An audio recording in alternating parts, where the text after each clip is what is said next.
はい、皆さん、こんにちは。モノルです。今回はですね、こちら、ゲームサーのノバ2ライトっていうコントローラーをレビューしていきたいと思います。もうすでに一通り検証の方を終わらせてきたんですが、もうこのコントローラーを一言で表すならですね、もうこれが、比較的安い価格帯のコントローラーの中ではナンバーワンだと思います。めちゃくちゃ出来がいいコントローラーでした。特に FPS ゲームでもね、全然満足して使っていけるコントローラーっていうことで、とてもおすすめなので、ぜひね、チェックしていってみてください。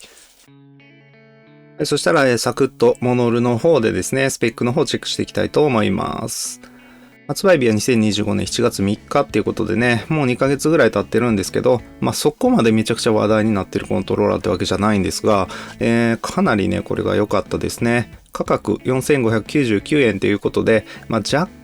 干ね、本当に安いコントローラー、3000円ぐらいで買えるコントローラーと比べるとちょっとね、値段を張るんですが、このね、価格っていうので考えてもですね、めちゃくちゃ、コスパはいいかなと思います。カラー展開グレーと、はい、こちらのホワイトがあります。で、対応機種は PC、Switch、iOS と Android になってます。有線接続、Bluetooth 接続、無線ドングル接続に対応していて、スティックはホールエフェクトスティックになってますね。背面にボタンついていて、スティックの重さはね、ちょっと軽めの 50g フォースっていうことでした。トリガーストップがね、なんとついているっていうところでですね、3000円ぐらいのコントローラーと比べるとですね、ちょっと違うかなっていうところなんですが、トリガーストップはね、ボタンとかには変わらずですね、ストロークが短くなるだけのトリガーストップです。ポーリングレートの方はね、だいたい 1000Hz ぐらいはね、ちゃんと出てます。無線の方のポーリングレート 1000Hz って宣伝されているんですが、私の方で計測した感じね、250Hz ぐらいしかね、特に、出てなかったです。で、一応ね、背面ボタンに関しては、コントローラー上のボタンのみマクロを組むことができるっていうことになってました。本体重量 230g ですね、比較的軽いコントローラーということになってます。で、スティックの感度カーブの方も計測、もうすでに行ってきています。こちらのね、グラフで見た感じではですね、非常にね、リニアに近くてですね、いわゆるホールエフェクトのね、すごい低感度っていうところはなかったので、結構デフォルトでも使えるかなっていう感じですね。リニアとの誤差こんな感じになってます。若干ホールエフェクトっぽさっていうのもね、完全に消えてはないかなっていうところで、リニア化設定っていうのも出してきていますね。こちらの設定、20、24、50、50、80の74っていう設定をしてあげるとですね、この設定相当リニアにしっかり近づけられたかなと思います。いわゆる純コンとね、かなり近いような操作感で、遊ぶことができるかなというところですね。若干ですね、全体的に左右の誤差っていうのは出てるんですが、このあたりね、実際のゲームプレイではそこまで大きく気になることはないかなとは思います。そしたらね、本体の方とかですね、付属品見ていきたいと思いますね。はい、箱の方はいつものゲームサーの箱っていう感じなんですが、開封していくとですね、はい、こういうハードケースがついてました。この中にコントローラー収納されていてですね、無線ドングルっていうのもこの中に入ってます。シンプルなグレーのね、ゲームサーのロゴの入った無線ドングルになってますね。で、そこの方にですね、各種取扱説明書とか USB ケーブルも入ってます。はい、USB ケーブルもね、かなりシンプルなね、よくある USB ケーブルですね。で、取扱説明書といつものゲームさんの冊子類とかが入ってますが、これはね、オンラインでも見ることができるので、私はちょっとね、このまま開封せずに置いておきたいと思います。日本語もしっかり入ってますね。付属品は以上ということでですね、このハードケースがついてるっていうのがちょっと違うところかなっていうんで、普段使わずにね、しまっておきたいという方もね、箱を捨ててもですね、これにしまっておけばですね、コントローラーのスティックとか傷めずに済むっていうのはいいところかなと思います。よいしょ。この辺のね、ケースとかはね、以前私もレビューした、確かノバライトでしたっけ、とかでもね、ついてたものになりますが、それの2っていうことでね、しっかりそれが受け継がれているかなっていう感じです。で、本体の方をちょっと見ていきたいと思います。はい、こちら本体です。サイズ感はね、すごくコンパクトで、スーパーノバとかですね、よく似たようなサイズ感かなと思いますね。ちょっとね、グリップ部分やや太めなんですけど、全体のこの横幅とかがね、かなりちっちゃいので、相当コンパクトでね、持ちやすいかなというふうには感じましたね。高めのフリークをつけてもね、この幅がね、あんまりないので、結構ですね、高めのフリークとも相性が良かったです。で、背面見るとですね、ここに背面ボタン2つついてます。スーパーノバと同じような背面ボタンなんですが、あの時、スーパーノバで感じたようなね、硬さっていうのは全く感じないです。かなりね、ここは改善されていてですね、比較的柔らかい背面ボタンになったかなと思います。背面ボタンはおそらくタクトスイッチかなと思います。で、トリガーストップしっかりついてます。トリガーストップオフの状態のストロークはこんな感じですね。しっかりストロークがあります。トリガーストップをオンにすると、このぐらいのストロークっていうことで、ややね、ストローク自体はちょっと長めかなっていうところはありますね。はい。で、各種ボタンなんですが、十字キー、これマイクロスイッチだと思います。で、ABXY ボタンメンブレンですね。で、LB、RB、ここマイクロスイッチになってます。はい。なんで LB、RB とこのね十字キーのところ、このマイクロスイッチっていうところがですね、ちょっと3000円ぐらいのコントローラーとは違うところかなっていうんでね、非常に押し心地いいです。とてもね、カチカチとこう気味よく入ってくれますね。はい、本体に関してはね、非常になります。スティックちょっと柔らかめの 50g フォースっていうことでね、実際触ってみると結構柔らかいかなっていうのと、あとちょっと遊びの感覚ですね。少しね、アルプスティックとかの遊びの感じとはちょっと違ってですね、やや、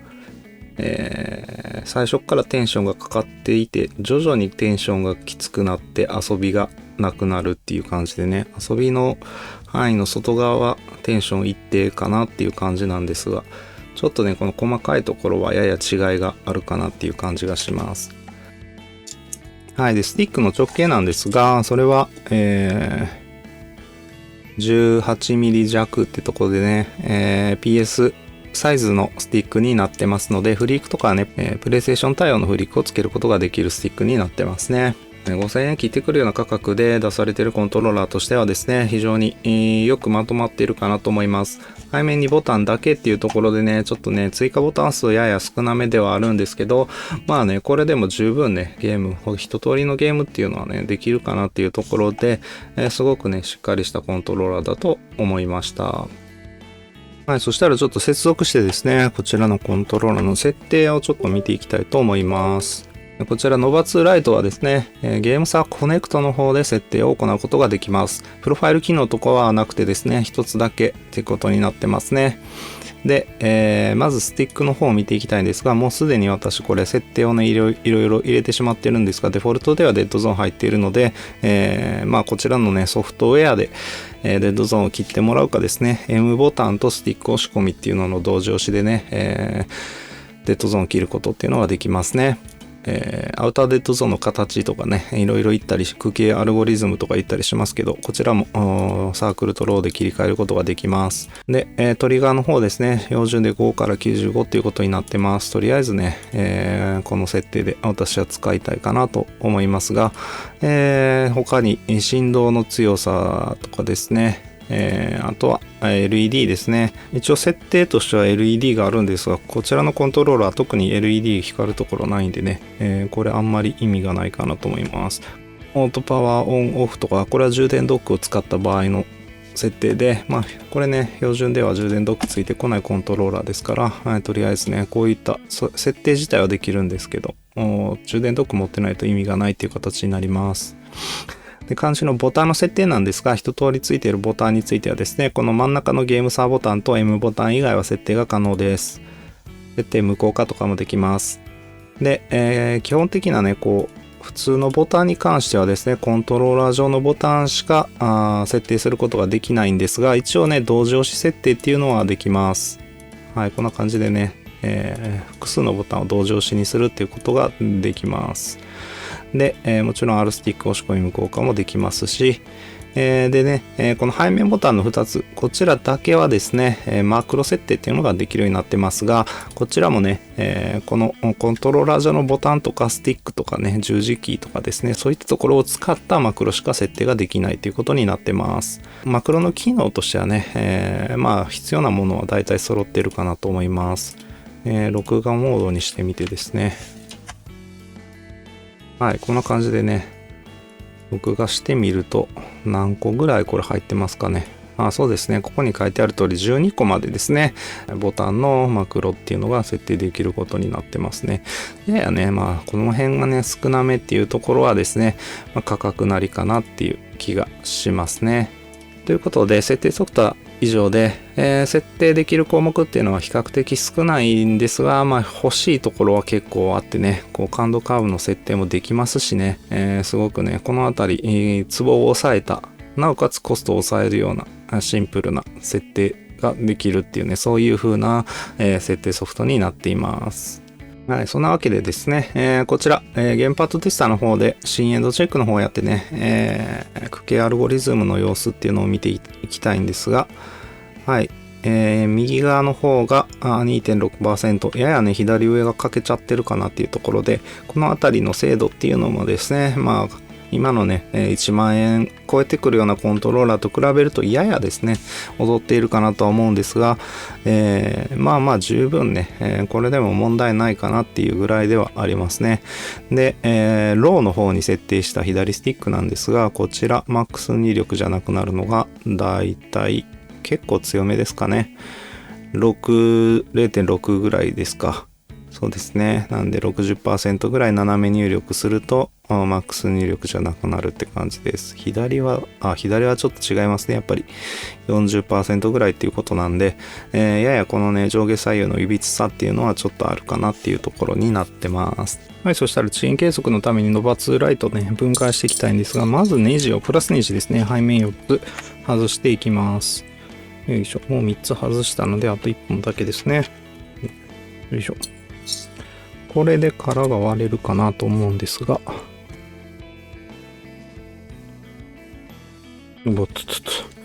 はい、これで外れてきましたね。よいしょ。背面とかすごくシンプルですね。こんな感じになってます。中身こんな感じなんですが、こちら側は1、2、3、4、5、6本ネジがあるので、これを全部外していかなきゃいけなさそうですね。全部プラスネジになってます。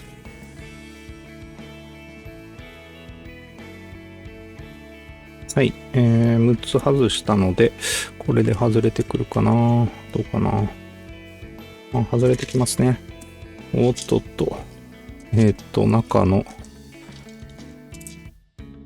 ボタン類全部外れてきちゃいましたけど。十字キーは普通のメンブレンっぽいですかね。これちょっとフロントこんな風にね、別体のパーツついてるんで、これはなんとかして外したいんですが、これは外れないのかな。前にネジがありますね。よいしょ。こことここにネジがあるので、これも外さなきゃいけないみたいです。これを外すとおそらく外れてくるんじゃないかなと。外れますね。いい感じです。で、出てきました。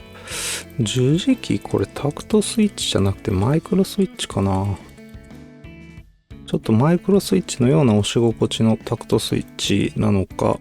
マイクロスイッチなのかちょっとわからないんですけど、かなり押し心地はいいですね。十字キーは結構良かったような感じはしましたね。ちょっとね、この、なんて言うんですかね。全部外れた。ここのね、出っ張りが若干気になったかなっていうんで、ここはちょっとね、十字キーのところの、この段差がちょっと鋭角になっていてね、引っかかるような感じっていうのが若干あったんで、この辺りもう少しスムーズな方がおそらくね、十字キーは良かったんじゃないかなとは思うんですけど。はい。で、肝心のスティックモジュールなんですが、こんな感じですね。ゲームサーの、よく見るホールエフェクトスティックモジュールかなと思います。はい、ロープロファイルではない普通のサイコロ型のスティックモジュールになってますね。ちょっとね、十字キーだけすごい気になるんですけど、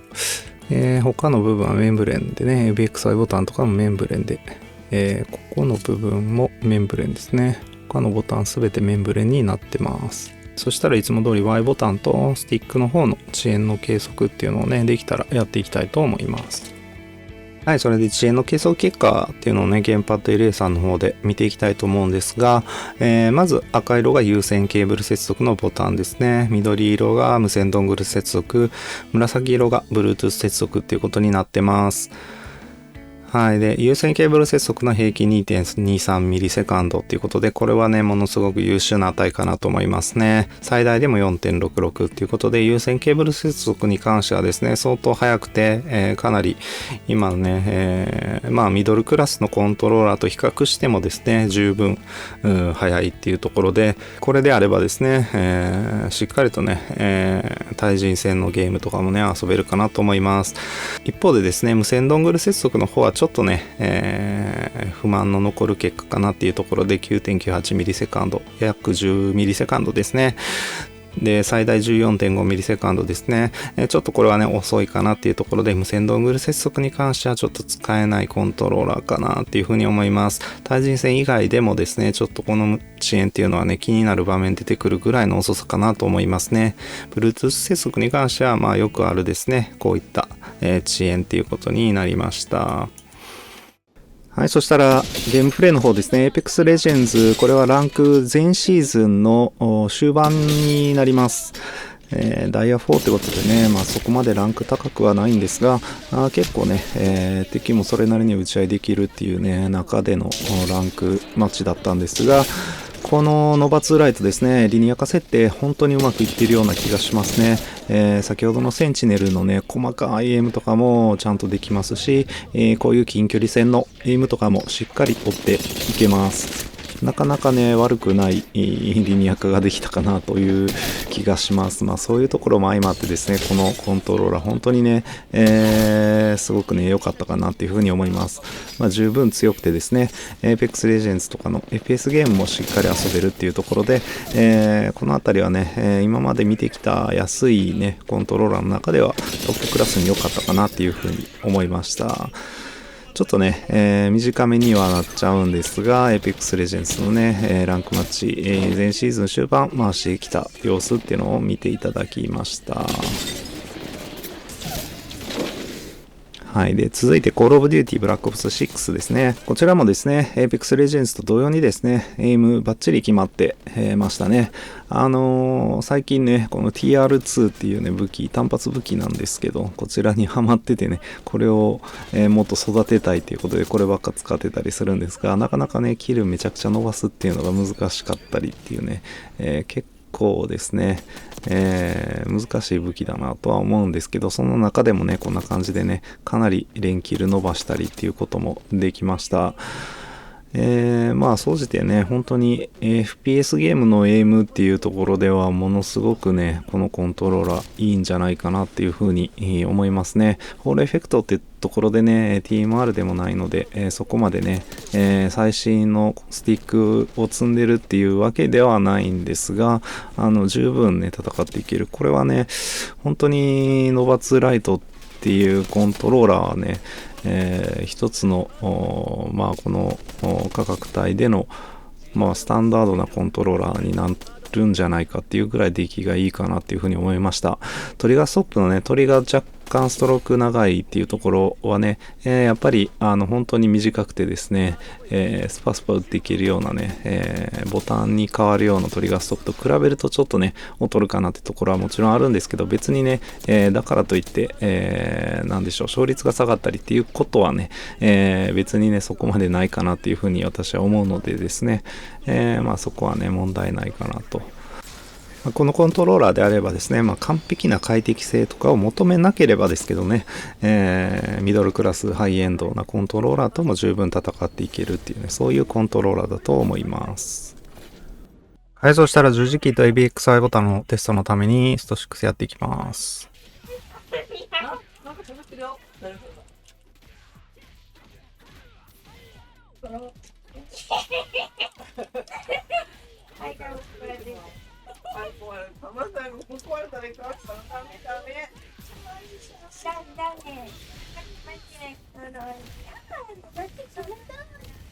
はい、一通りコンボをやってきたんですが、まず十字キーの方なんですけど、ちょっとね、形が癖があるかなっていう気がします。ちょっとね、この十字の角のところがちょっとね、鋭い感じがしてですね、そうですね、まあ一番問題だったのは昇竜拳かな。昇竜コマンドがね、ちょっとやりづらいかなっていうね、こういう滑らせて入力される方はね、ちょっと難しいと思います。滑らないでこうやって入力する分にはね、まあいいんですけど、ABXY ボタンの方ですね、こちらについてはちょっとストロークが深いかなっていう感じがします。ややストロークが大きくて、で、しかもね、こう、一番低いところっていうのが結構コントローラーのこのパネルとつらい位置になる感じがあってですね、ちょっとね、連打がこれだとしづらいんですよね。なんていうんですよ、ちょっと入力した状態から、こう、ね、連打するっていうやり方がね、結構いいかなっていう感じはするんですけど、全体的にすごくね、十字キーも ABXY ボタンも、まあ、全然問題ないね、すごくいい出来だなとは思うんですけど、まあさすがにね、この十字キーと ABXY ボタンで格ゲーをがっつりやり込むっていうのは厳しいかもしれないです。はい。まあなんで、普通のアクションゲームとかで使う分にはすごく快適なね、十字キーかなって思うんですけど、まあこんな風にね、しっかりと斜め方向入力しないと斜め抜けが起きたりとかですね、ややですね、十字キー。まあでもね、普通にしっかり入力する分にはね、斜め抜けほとんど起きないんですけど、アクションゲームとかで使う分には全く問題ない十字キーと ABXY ボタンかなとは思うんですけど、格ゲーみたいな、かなりここの辺シビアなゲームには向いてないかなっていうぐらいの感じですね。まあ、ただ価格を考えるとね、すごくいい出来の、十字キーと ABXY ボタンだったかなと思います。はい、最後にアセットコルサーですね。こちらをアナログトリガーと振動機能のチェックのためにやってきました。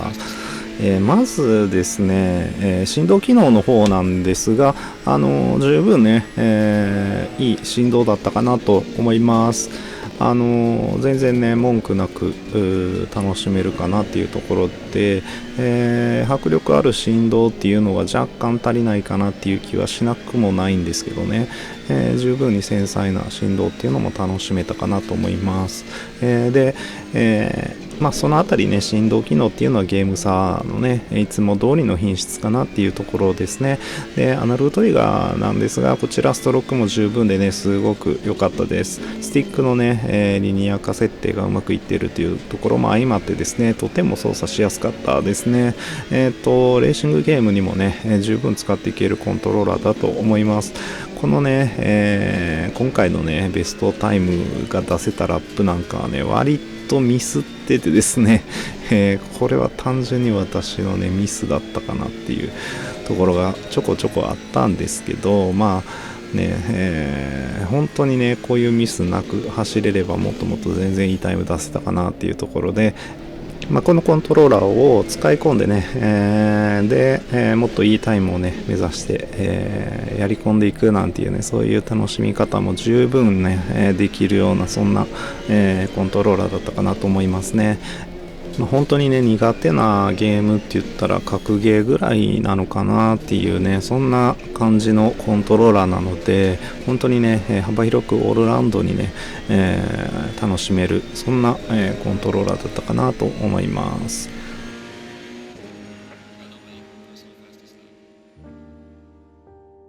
はい、以上ですね、ゲームサーのノバ2ライトの方をレビューしてきましたが、いかがだったでしょうか。まあすごくですね、価格帯的には4500円、まあ5000円弱ぐらいっていうところのね、価格っていうことでですね、まあ3000円ぐらいの本当に安いですね。できるだけ安く抑えたコントローラーっていうのと比べるとですね、まあ一気にこれでね、まあ1500円ぐらいの差でものすごくいいコントローラーっていうのが手に入るっていうところで、ものすごくね、このコントローラー良かったかなって思います。特に FPS ゲームとかですね、アクションゲーム系、で遊ばれる方っていうのはね、いいんじゃないかなっていうんでね、めちゃくちゃおすすめのコントローラーですね。同じゲームサーから出てるテゲナリアライトとかですね、あとはフライディジのダイヤウルフ3とかですね、あのあたりと比較するとですね、私はこれがね、一番いいかなっていう風には感じました。ちょっとね、格ゲーとかにはね、やや気になる点もあったところはあるんですが、そういったね、格ゲー用のコントローラー、例えばですね、ホリーのファイティングコマンダーオクタとかですね、そういったものを用意して、で、他のゲームではこっちで遊ぶみたいなね、使い方っていうのもね、この価格帯ならね、できるかなと思いますね。そういった使い方をしたいっていう方にはね、これがね、かなりおすすめのコントローラーかなっていうふうに思います。はい、それでは私はですね、こちらモノルっていうね、ウェブサービスの管理人もやっています。今回ご紹介したゲームサーノバ2ライトのいろんなスペックデータやね、こういうスティックの感度カーブ、リニア化設定なんかもまとめていますので、ぜひね、概要欄の方にリンク貼っておきますので、利用してみてください。口コミの方もね、大募集中です。非常にですね、参考になるレビューっていうのをね、最近も書いていってくださっている方がいらっしゃってですね、私もね、なるほどと思いながらですね、読ませていただいてます。現在71件ということでね、目指せ100件ということでやっているんですが、順調に口コミの方集まってきているかなと思いますので、もしよかったらですね、私と違う視点でね、違うゲームでとかね、そういった遊んだ感想とかを書いていってくださったら嬉しいです。ぜひよろしくお願いします。はい、またこの動画が参考になったと思ったらですね、ぜひ、高評価とチャンネル登録の方もよろしくお願いします。以上、モノルでした。ご視聴ありがとうございました。また次回の動画でお会いしましょう。バイバイ。